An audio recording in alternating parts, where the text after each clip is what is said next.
سيئات أعمالنا من يهده الله فلا مضل له ومن يضلل فلا هادي له وأشهد أن لا إله إلا الله وحده لا شريك له وأشهد أن محمدا عبده ورسوله أما بعد فإن خير الكلام كلام الله وخير الهدي هدي محمد صلى الله عليه وسلم وشر الأمور محدثاتها وكل محدثة بدعة وكل بدعة ضلالة. Nous allons continuer aujourd'hui la suite de la Sira et je vais reprendre quand Abd al-Muttalib il s'apprêtait à creuser Zamzam.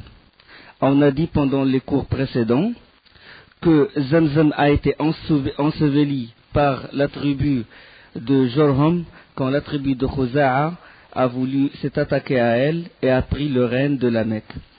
Et Zamzam il est resté enseveli des siècles et des siècles jusqu'à ce qu'est venu Abd al-Muttalib. Alors il s'apprêta à creuser entre Isaf et Naïla, et là les mécréants de Quraysh, les Qurayshites, ils ont voulu l'empêcher. Ils lui ont dit: qu'est-ce que tu es en train de faire? Tu es en train de creuser à côté de la Mecque, à côté de la Kaaba. On ne te laissera pas. Il a demandé à son fils Al-Harith de le défendre.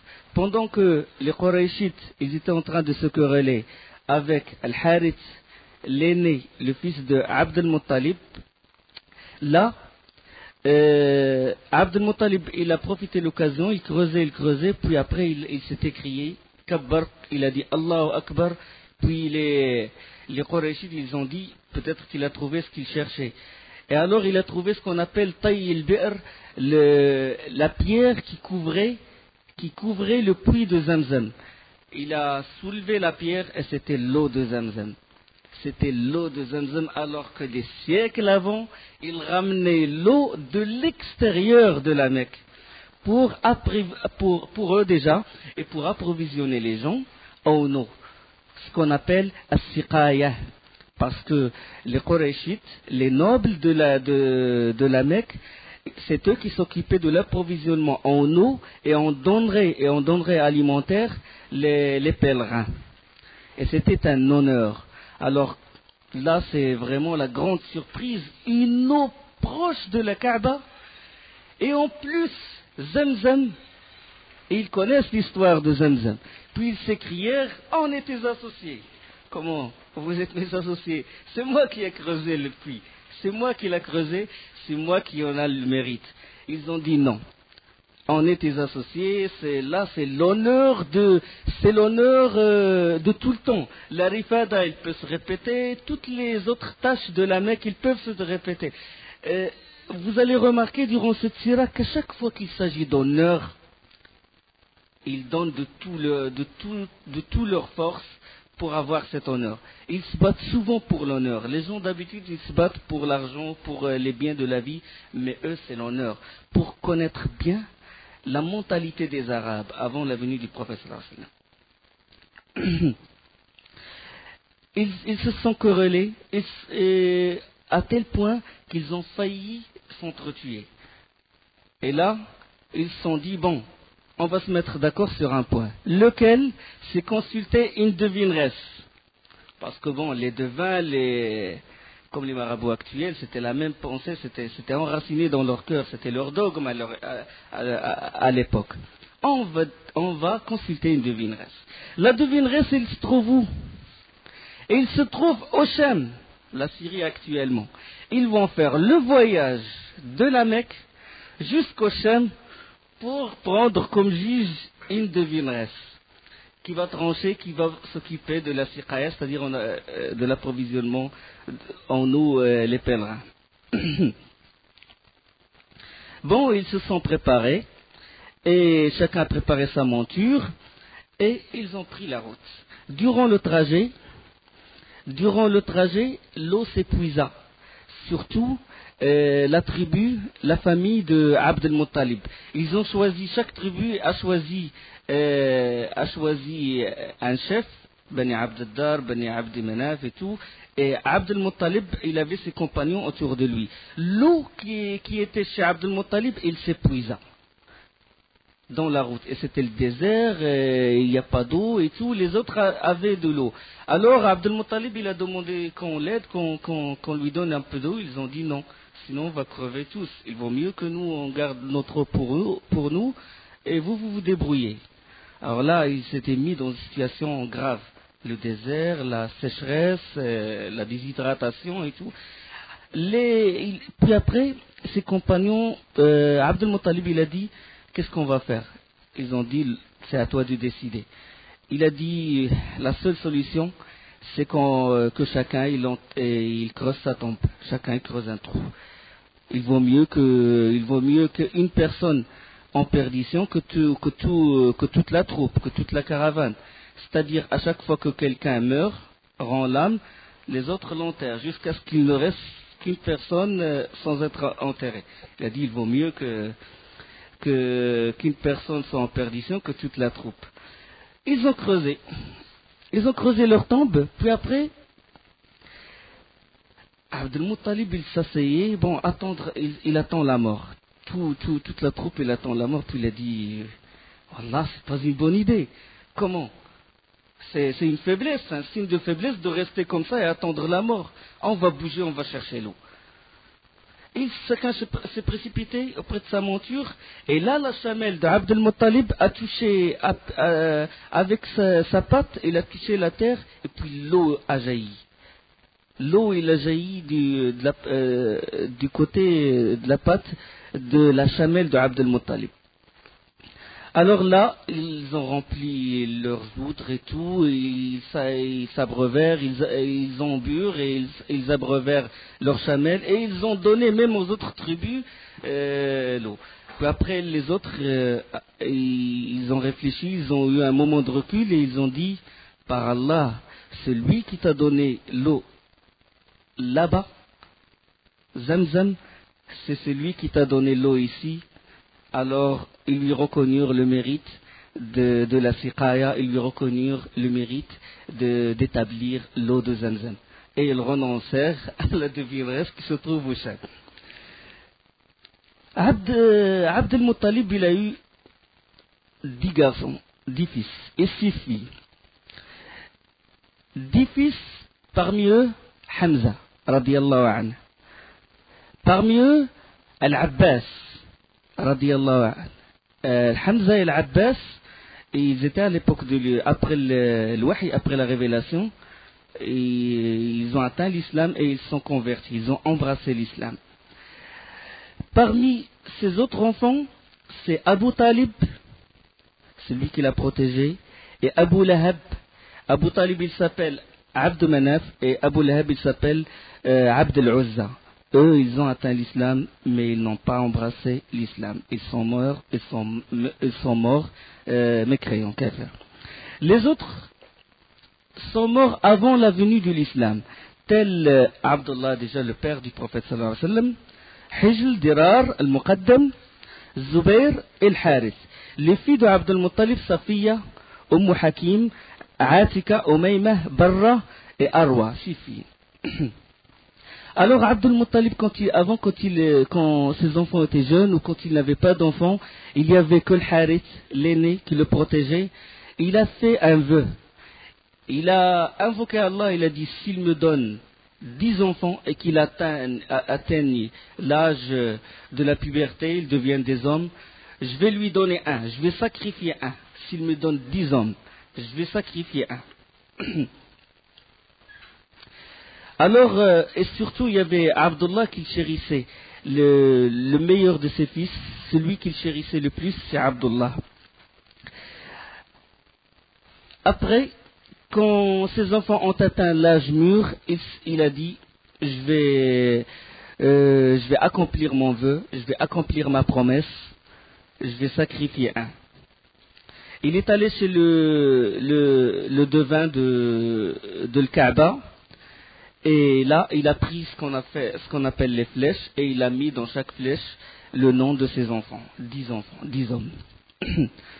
Et puis il a jeté la flèche, et la flèche est tombée sur Abdullah, et il a pris Abdullah pour le sacrifier. Bien sûr, cette méthode, elle a été abrogée par l'islam, fisq. C'est-à-dire Allah subhanahu wa ta'ala, il a interdit le tirage au sort, parce qu'à l'époque, en général, ils faisaient ça pour se rapprocher de leurs idoles, et ils faisaient ça aussi quand ils doutaient sur quelque chose, sur une décision, ils peuvent pas trancher. Qu'est-ce qu'ils font? Ils font dans une flèche, ils mettent Allah veut, dans l'autre Allah ne veut pas, et la troisième neutre, ils mettent ça soit dans un sac ou ils prennent au hasard, bon Allah il veut pas donc je fais pas, ou neutre, ou donc Allah subhanahu wa ta'ala il a interdit cette pratique. C'était Abdullah qu'il doit sacrifier, il l'a pris, et puis là les Qurayshites ils étaient dans un de leurs clubs et ils ont vu Abdul Muttalib prendre son fils à Abdullah et lui ont dit qu'est-ce que tu as l'intention de faire? Il a dit sacrifier mon fils, accomplir mon vœu, et ils ont dit par Allah on te laissera pas, on te laissera jamais tuer ton fils. Il a dit non je vais le faire et tout, il faut que j'accomplis ma promesse. Là il commençait à se quereller, puis il voulait tirer à Abdullah. Quand ils ont voulu le tirer comme ça, lui, il avait le couteau et tout, puis il l'a touché, il l'a blessé. C'est pour ça qu'il porte le nom de Abdullah al-Ashaj, c'est-à-dire le blessé, parce qu'il l'a blessé. Ils lui ont dit non, on va pas te laisser, on va faire tout pour que tu épargnes ton fils et tout, parce que si tu le fais, il va devenir une habitude chez les Arabes. À chaque fois que quelqu'un a 10 enfants, il va en sacrifier un. Non, on va pas te laisser. Et quel est le goût de la vie après ça, quand la personne il tue son propre fils? Il a dit quelle est la solution? Il a dit on va consulter une devineresse. C'était la devineresse de Bani Sa'd. Dans Sirat ibn Hisham, le nom de cette devineresse c'est soit Sijah ou Qutba. Et il se trouve à Médine, à Khaybar. Khaybar c'est l'endroit des Juifs qui se trouve à Médine. L'endroit où se trouvent les Juifs. Alors là, ils l'ont consulté, ils sont allés la voir et lui ont dit, elle leur a proposé une chose, leur a dit quel est le prix du sang de l'un de vous. Ils ont dit 10 chameaux, c'est-à-dire si quelqu'un si un homme tue un homme volontairement, il doit payer ce qu'on appelle diya, et c'est au prix de 10 chameaux. Alors il leur a proposé de mettre dans l'une des flèches Abdullah et dans l'autre de mettre 10 chameaux. Et ils vont tirer au sort. Si ça tombe sur Abdullah, ils ajoutent 10 chameaux. Si ça retombe sur Abdullah, ils ajoutent 10 chameaux jusqu'à ce qu'il tombe sur le nom des chameaux. Bon, ils sont retournés chez le devin de la Kaaba et à chaque fois que la flèche tirée, elle porte le nom d'Abdullah. À chaque fois que la flèche est tirée, elle porte le nom d'Abdullah. Et Abdul Muttalib il était à côté de Hubal et il invoquait Allah près de Hubal. C'est une pratique qui était païenne, une pratique qui dont la survivance existe maintenant. Les gens ils invoquent Allah auprès d'une tombe, auprès du cheikh, la même chose. Shirk, c'est shirk ça. Il invoquait Allah pour qu'Allah épargne Abdullah. À chaque fois, la flèche tirée porte le nom d'Abdullah jusqu'à ce que le nombre de chameaux atteigne 100 chameaux. 100. Et alors là, la flèche qui est venue après, elle portait le nom des chameaux et Abdullah fut épargné. Là, les Qurayshites s'écrièrent et ils dirent Abdul Muttalib, ton Seigneur est satisfait. Malgré cela, Abdul Muttalib, il a dit non. Il faut pour que je sois sûr. Il a encore jeté les flèches et tout. Et c'est retombé sur les chameaux. Une deuxième fois, il a dit, puis une troisième fois, là, il était satisfait. Et puis, Abdullah fut épargné. Le prophète sallallahu alayhi wa sallam, dans un hadith, il dit, Ana ibn az-Zabihayn, je suis le fils des deux voués au sacrifice. Donc, il y a une conclusion à tirer là-dessus, c'est que le fait de poursuivre le tirage au sort jusqu'à atteindre le nombre de 100, il concrétise le principe de la rançon en cas de meurtre consacré ensuite par l'islam. C'est-à-dire que l'islam, il a concrétisé le fait que le prix du sang, il coûte 100 chameaux.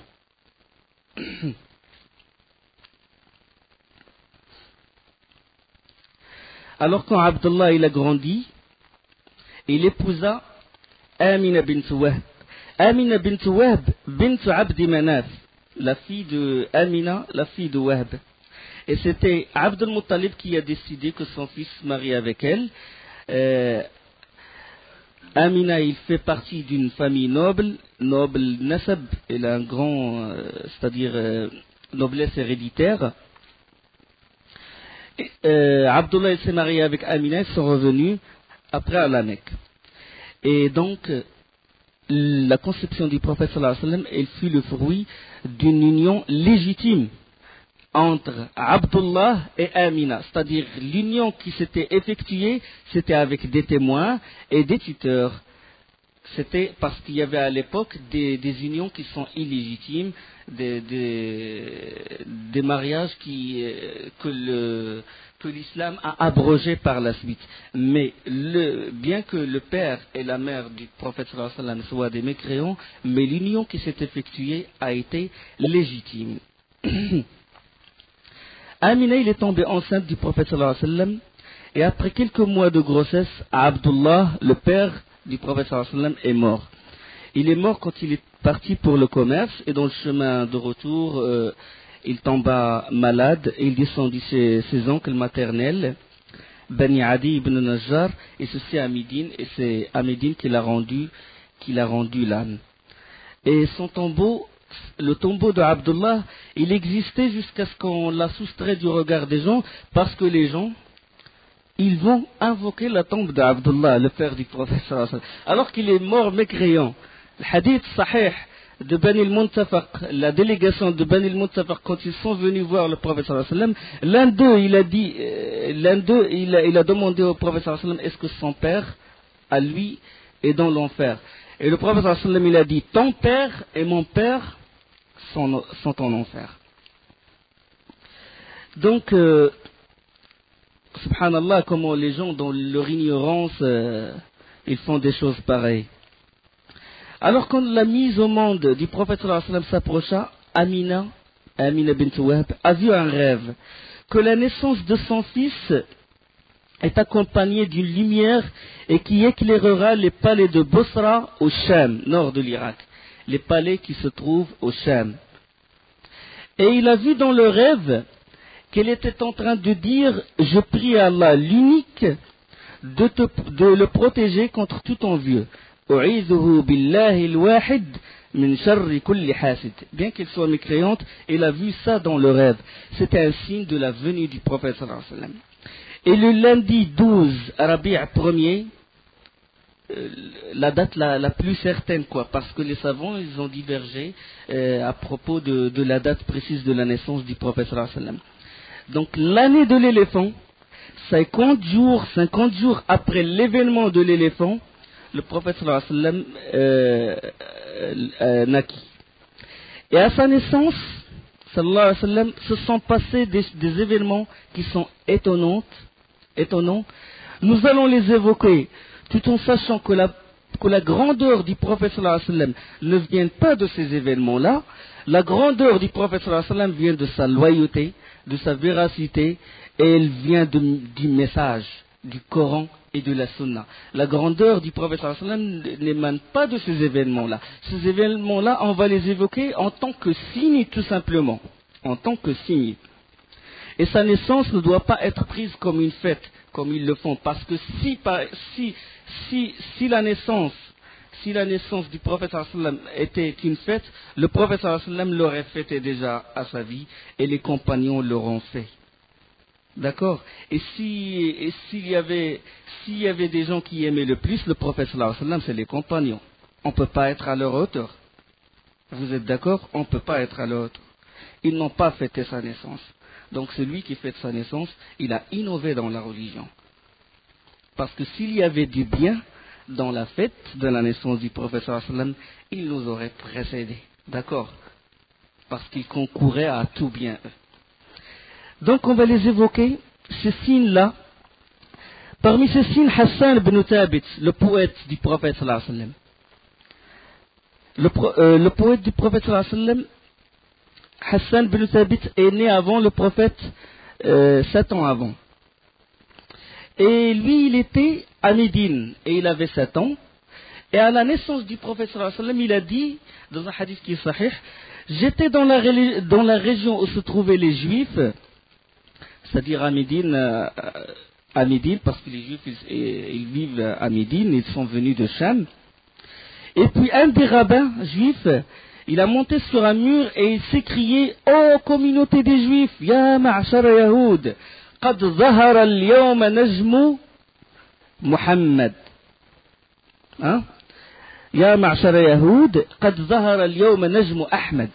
Ô communauté des Juifs, aujourd'hui est apparue l'étoile de Ahmed. Il scrutait le ciel chaque fois, puis là, une étoile qui n'apparaît qu'à la naissance du prophète sallallahu alayhi wa sallam. Parmi les signes de son éminence sallallahu alayhi wa sallam, c'est que, au cours de sa grossesse, Amina ne sentit rien des manifestations que normalement toutes les femmes doivent sentir.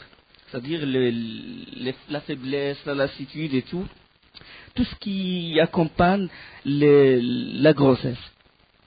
On sait qu'Allah subhanahu wa ta'ala, il dit que وَوَصَّيْنَا الْإِنسَانَ بِوَالِدَيْهِ حَمَلَتْهُ أُمُّهُ وَهْنًا عَلَى وَهْنٍ. C'est-à-dire, on a recommandé à la personne d'être la bienfaisance envers ses parents. Sa mère, il l'a porté peine après peine. Dans un autre verset, حَمَلَتْهُ كُرْهًا وَوَضَعَتْهُ كُرْهًا. Il l'a porté péniblement et il l'a accouché péniblement.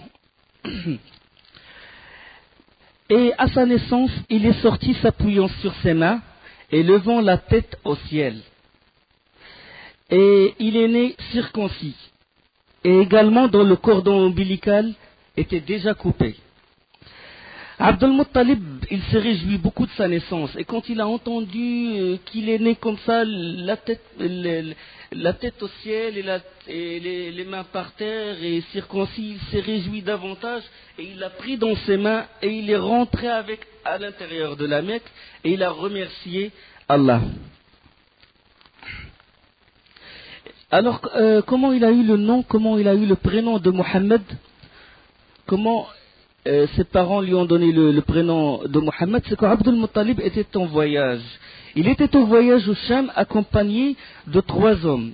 Et ils ont rencontré un rabbin juif. Il leur demanda: d'où êtes-vous? Ils ont répondu: nous venons de la Mecque. Et il a dit: de votre ville va sortir un prophète. Ils lui ont dit quel est son nom.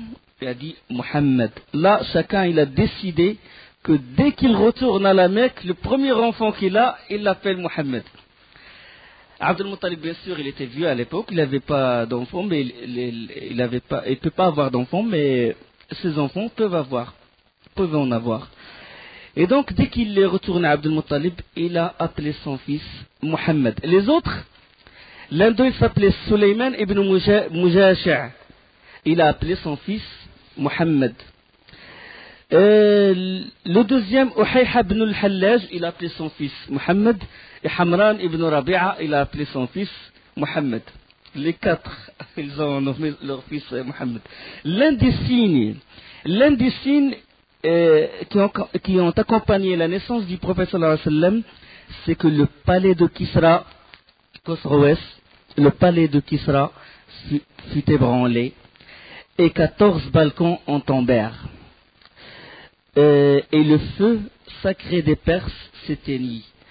Ce feu-là, ils l'ont alimenté génération après génération. Dans des versions, ils ont dit 1000 ans. 1000 ans, ce feu ne s'est pas atteint, ne s'est pas éteint. Alors, à sa naissance, sallallahu alayhi wa sallam, ce feu-là s'éteignit. Et ils avaient un lac sacré qui s'appelle Buhayrat Sawa. Ils faisaient leur rite dedans. Ce lac sacré, après cet ébranlement, la terre sous ce lac s'est fissurée, puis l'eau il est rentré en profondeur et le lac devient sec. Kisra s'était pris de panique et il a consulté les devins et les astrologues, parmi lesquels ceux qui ont eu des contacts, bien sûr, avec les djinns. On sait que les astrologues et les devins ont des contacts avec les djinns. Bien sûr, c'est les djinns qui ramènent la parole décidée au ciel le plus bas. J'ai ramené là le hadith là-dessus rapporté par le Bukhari. Allah subhanahu wa ta'ala il dit, lorsqu'Allah donne un ordre au ciel, les anges battent leurs ailes en signe de soumission à sa parole. C'est comme si une chaîne sur une pierre lisse. إذا قضى الله أمرا في السماء ضربت الملائكة أجنحتها خضعانا لقوله. C'est comme si une chaîne sur une pierre lisse كأنها سلسلة على صفوان qui leur parviendra ينفذهم ذلك lorsque la frayeur sera bannie de leur cœur, parce que avec l'ordre d'Allah subhanahu wa ta'ala, les anges ils ont une frayeur parce que la parole d'Allah elle est lourde. Ils diront, qu'a dit votre Seigneur? Ils répondront la vérité. Il est le très haut, le très grand. Quand Allah subhanahu wa ta'ala il décide un ordre, quelque chose qui doit se passer sur terre ou quelque chose qui concerne la révélation et tout, les anges ils battent leurs ailes en signe de soumission et qu'ils sont effrayés de l'ordre d'Allah, et quand cette frayeur elle est bannie de leur cœur, ils diront, qu'a dit votre Seigneur? Et les autres anges ils diront la vérité, il est le très haut, le très grand. Et celui qui est aux écoutes, ça c'est le hadith rapporté par le Bukhari, et hadith authentique bien sûr, d'Abu Huraira, radiyallahu anhu. Celui qui est aux écoutes, c'est-à-dire parmi les diables, l'entendra, et ceux qui sont aux écoutes sont ainsi les uns sur les autres, c'est-à-dire que les diables, il y en a les uns sur les autres, jusqu'au ciel le plus bas. Et là, ils attendent, ils sont aux écoutes. Si jamais les anges, ils parlent de cette chose, de l'ordre d'Allah, c'est-à-dire ils disent entre eux qu'Allah, il a décidé telle chose ou telle chose, eux, ils peuvent voler cette parole. Ils peuvent voler cette parole. Et chaque diable, il la jette à celui qui est le plus bas jusqu'à la ramener al-Qarim, c'est-à-dire celui qui est l'inséparable du devin. Et c'est le djinn qui est à côté du devin qui lui jette ça dans l'oreille. Bien sûr, celui qui se trouve en haut l'entendra et le passera à celui qui se trouve en dessous, qui la passera à celui qui est au-dessous jusqu'à atteindre le magicien ou le devin.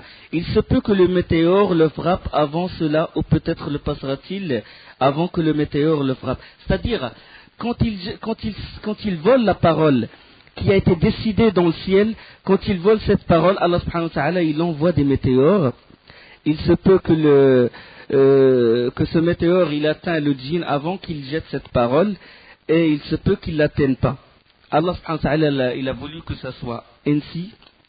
Et puis après, finalement, qu'est-ce qu'il fait le djinn? Il mènera à cette parole de vérité qui a été décidée dans le ciel, il mêlera à ça son mensonge. Et puis il dira, nous a-t-il pas prédit telle et telle chose le jour tel, dira-t-on, et il croira aux paroles entendues dans le ciel. Dans une autre version, Ibn Abbas il a dit, radiyallahu anhu, si la révélation est descendue, les anges ils diront, qu'a dit votre Seigneur? Si cette révélation se rapporte avec ce qui est au ciel, ils diront la vérité. Et si cette révélation concerne la terre, comme la pluie, ou la mort de quelqu'un, ou la naissance de quelqu'un, les anges en parleront, et les djinns écoutent ces paroles, et ils descendirent vers leurs alliés parmi les humains. C'est pour ça que le devin, des fois, il tombe il dit des choses vraies. D'accord? C'est par cette méthode-là. Mais Allah subhanahu wa ta'ala, il a voulu que ça soit ainsi. Pourquoi? Pour qu'il fasse la différence entre ceux qui vraiment croient qu'Allah subhanahu wa ta'ala, seul, l'unique qui connaît le ghaib, et ceux qui attribuent le ghaib au devin, ou à leur wali, ou à leur shir. Il nous met à l'épreuve. Le devin, il est menteur même s'il a raison. C'est ça ce qu'il veut Allah de nous. Est-ce que c'est vraiment noué dans notre cœur? Est-ce que c'est vraiment une aqida ferme? Est-ce qu'on croit qu'il est unique dans la connaissance de l'ghaib? D'accord? C'est un test où on lui associe quelqu'un dans la connaissance de l'ghaib, c'est-à-dire l'invisible. Allah subhanahu wa ta'ala il dit dans le Coran, ça pourra confirmer ça par les arguments, certes nous avons placé dans le ciel des constellations et nous l'avons embelli pour ceux qui regardent, et nous l'avons embelli contre tout diable banni, nous l'avons protégé contre tout diable banni, à moins que l'un d'eux cherche à envoler l'écoute, une flamme brillante le poursuit. C'est Sourate 15, versets 16 à 18. Il y a beaucoup de versets du Coran là-dessus. Revenons à notre histoire. On sait que les devins, ils ont des djinns et que les djinns, ils leur donnent des informations. Parmi ces informations, ils lui ont dit la naissance du prophète, la naissance d'un prophète. Alors là, et puis il leur a interrogé à propos des 14 balcons qui se sont écroulés. Ils lui ont dit, d'ici jusqu'à la fin des Perses, il ne reste que 14 rois. 14 Kisra qui vont régner sur la Perse. Il reste 14.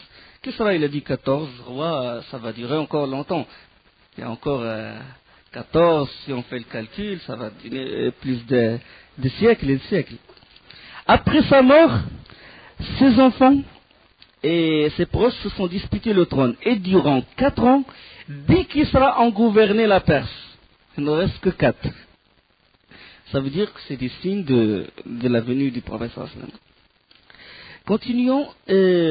Parmi les habitudes, on sait que parmi les habitudes de Quraysh, quand ils ont des nouveau-nés, ils ne les éduquent pas à la Mecque. Pourquoi? Pour différentes raisons. La première, c'est que la Mecque est le lieu de pèlerinage. Et on sait que la Mecque, des gens étrangers, ils viennent. Des gens qui ne connaissent pas vraiment l'arabe viennent. Donc, et ces gens-là, la plupart d'entre eux, ils restent pendant une durée. Donc, il se peut que les enfants de Qurayshites se mélangent avec ces gens-là, et il se peut et la langue arabe, elle va être entachée, elle va subir l'influence des langues étrangères. Donc, les Qurayshites, ils protègent bien leur langue. Ils veulent que leurs enfants soient épargnés, ne parlent pas une langue mélangée avec d'autres langues. Donc, ils préfèrent, quand ils sont enfants, les éduquer à l'extérieur de la Mecque. Comme ça, ils apprennent la langue arabe pure et éloquente, et avec une éloquence, avec une éclair, sans être mélangée avec d'autres langues. Ça, c'est une raison. L'une des raisons, c'est que les gens de Quraysh, ils veulent que leurs enfants acquièrent une robustesse et acquièrent une force. Parce que d'habitude, à l'extérieur de la Mecque, surtout dans le désert et tout, les gens, ils acquièrent une force et du courage et de la robustesse. Alors ils veulent que leurs enfants apprennent ça et soient forts, et après ils les ramènent.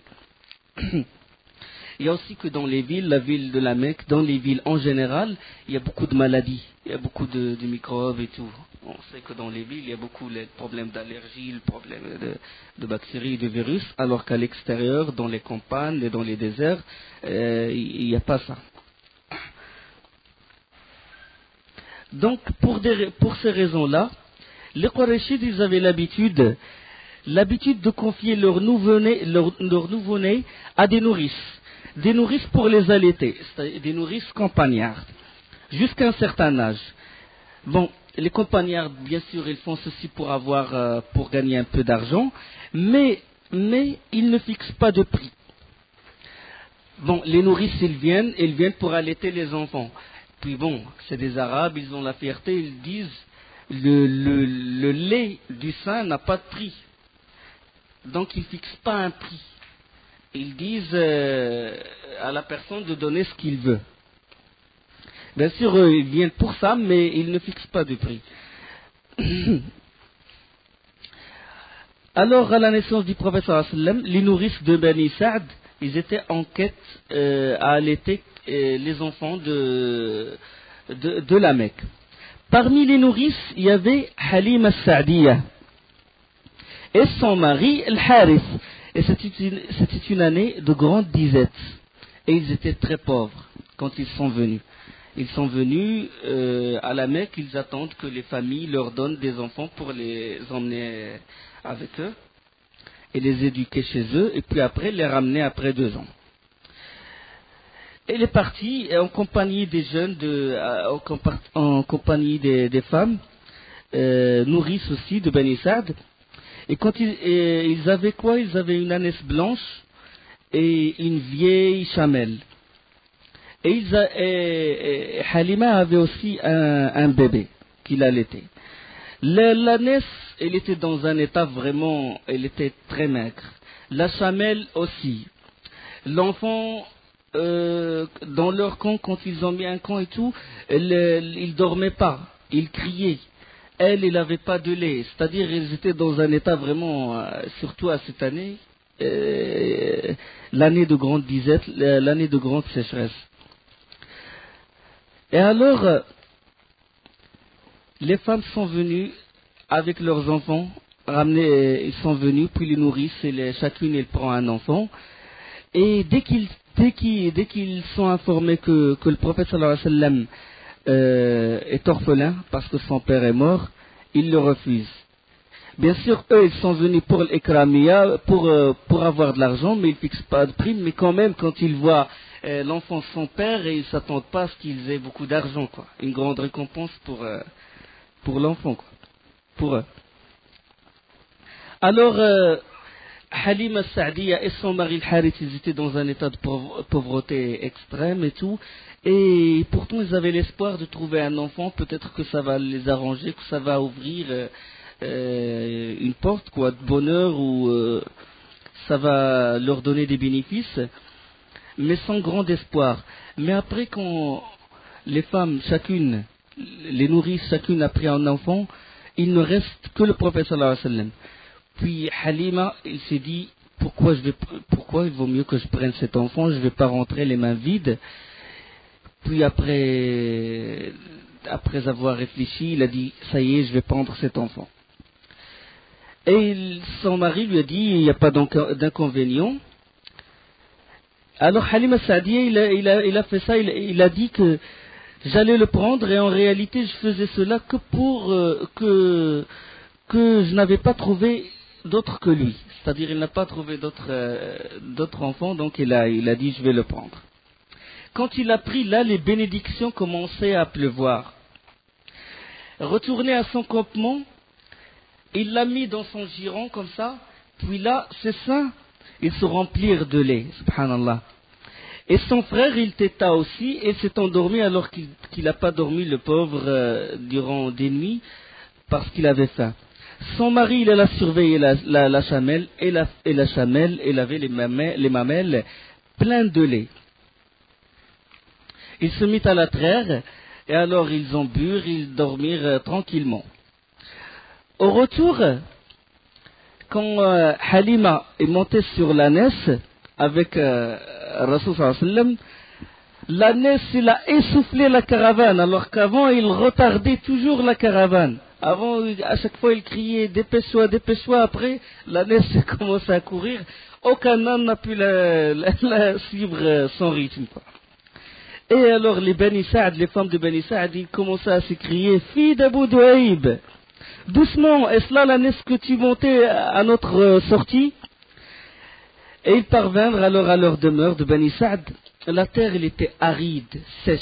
Il n'y avait rien, il n'y avait pas de pâturage. Et les troupeaux de Halima, ils retournèrent. Chaque fois, leurs mamelles gonflaient de lait, comme s'il n'y avait pas de sécheresse. Et alors là, les gens de Bani Sa'd, ils disaient, menez vos troupeaux là où le berger de la fille d'Abu Du'aib mène les siens. Ils ont cru que peut-être elle a trouvé un coin où il y a du pâturage et tout. Il n'y a que son troupeau à elle qui retourne bien rassasié, tranquille, les mamelles gonflées et tout. Et alors là, ils commençaient à reprocher au berger de mener leur troupeau là où mène le berger de Halima son troupeau. Mais malgré ça, les troupeaux, ils retournaient maigres, fatigués et tout. C'est-à-dire la baraka du prophète sallallahu alayhi wa sallam. Et alors ils ont joui de cette aisance durant 2 ans de l'allaitement. L'enfant fut sévré, le sévrage fut sévré, cette durée bien sûr 2 ans, qui était avant l'islam. Elle a été confirmée dans le Coran. La légitimité de donner déjà la légitimité de donner son nourrisson, et la légitimité et le fait de l'allaiter durant 2 ans. Allah subhanahu wa ta'ala, il dit وَالْوَالِدَاتُ يُرْضِعْنَ أَوْلَادَهُنَّ حَوْلَيْنِ كَامِلَيْنِ لِمَنْ أَرَادَ أَنْ يُتِمَّ الرَّضَاعَةَ. Et les mères qui veulent donner un allaitement complet allaiteront leur bébé 2 ans complets. Et la suite du verset, et si vous voulez mettre vos enfants en nourrice, nul grief à vous faire, non plus à condition que vous acquittiez la rétribution convenue conformément à l'usage. وإذا أردتم أن تسترضعوا أولادكم فلا جناح عليكم إذا سلمتم ما آتيتم بالمعروف. Donc cette pratique il fut confirmée par le Coran.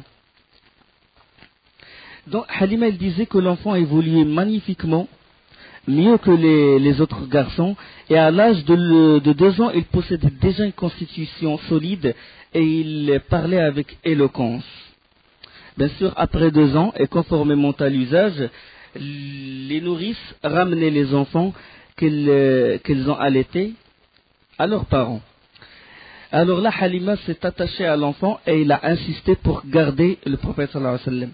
Il a insisté, il a dit, je veux qu'il revienne avec, il a dit à Amina bint Wahb, je veux qu'il revienne avec moi, j'ai peur pour lui, de l'insalubrité de la Mecque, je veux qu'il retourne avec moi, il va acquérir davantage de robustesse. Puis Amina a accepté finalement. Et Halima l'a ramené avec.